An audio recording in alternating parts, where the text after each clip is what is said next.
खबरों में आगे बढ़ेंगे, जहां रायपुर में बांग्लादेशी घुसपैठ की तलाश में पुलिस जुटी हुई है। रायपुर क्राइम ब्रांच की पुलिस हिरासत में 3 संदिग्ध हैं, जहां टीकरापारा बना बांग्लादेशी घुसपैठ का अड्डा।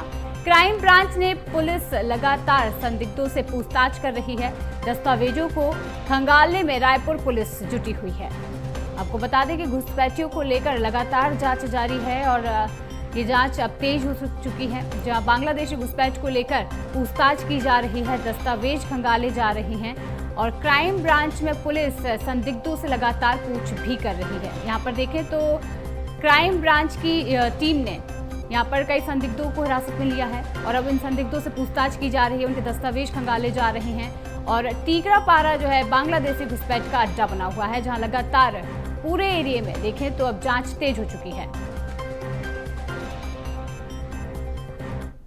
और बांग्लादेशी दंपत्ति की गिरफ्तारी के बाद रीवा गई पुलिस लौटी वापस, जहां रीवा के चाक घाट स्थित नहीं मिला प्राइवेट स्कूल।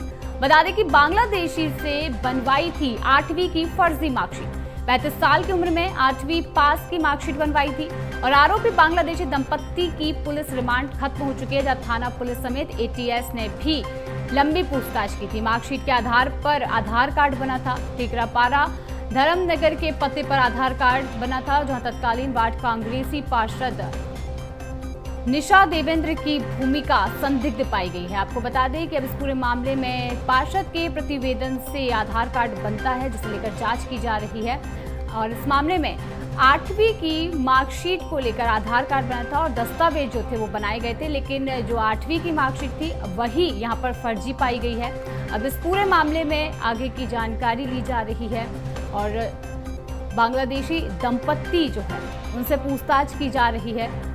बांग्लादेशी घुसपैठियों को लेकर लगातार यहाँ पर अब कार्रवाई तेज हो चुकी है और जांच दल भी जांच में जुटे हुए हैं। आपको बता दें कि बांग्लादेशी दंपत्ति को गिरफ्तार कर उनसे पूछताछ लगातार की जा रही थी।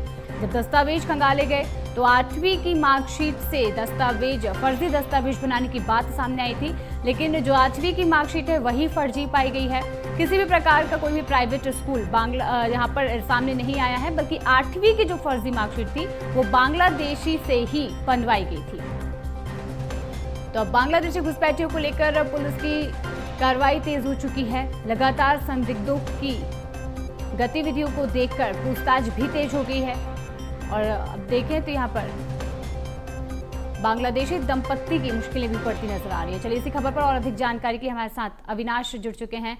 अविनाश, बांग्लादेशी दंपत्ति को लेकर जो उनकी गिरफ्तारी के बाद लगातार कार्रवाई की जा रही थी, जिसमें नए खुलासे हुए हैं, 8वीं की जो मार्कशीट थी वही फर्जी पाई गई है, क्या कुछ और सामने आया है?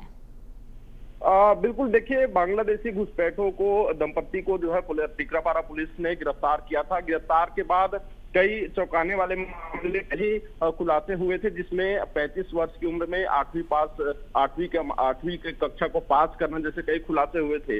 इसके बाद ये पाया गया था कि मध्य प्रदेश के रीवा में जो है त्योथर जो जगह है वहां पर से फर्जी मार्कशीट बनाया गया, जिसकी पतासाजी करने के लिए रायपुर से पुलिस की टीम रवाना हुई थी। लेकिन जब मौके पर गई तो उस जगह पर ना तो वो स्कूल मिला, ना ही उस नाम का कोई भवन मिला, जहां से स्कूल का कोई भवन मिला जहां पर वो मार्कशीट बना हुआ है। तो इसको लेकर भी पुलिस पड़ताल कर रही है कि आखिर ये मार्कशीट किसने बनाया। हालांकि जो जानकारी आई है उसमें 2008 और 10 के बीच में वो स्कूल जो है वो बंद हो चुका है, जहां से ये मार्कशीट बना हुआ है, लेकिन अभी पूरी तरीके से इसकी पुष्टि नहीं हुई है।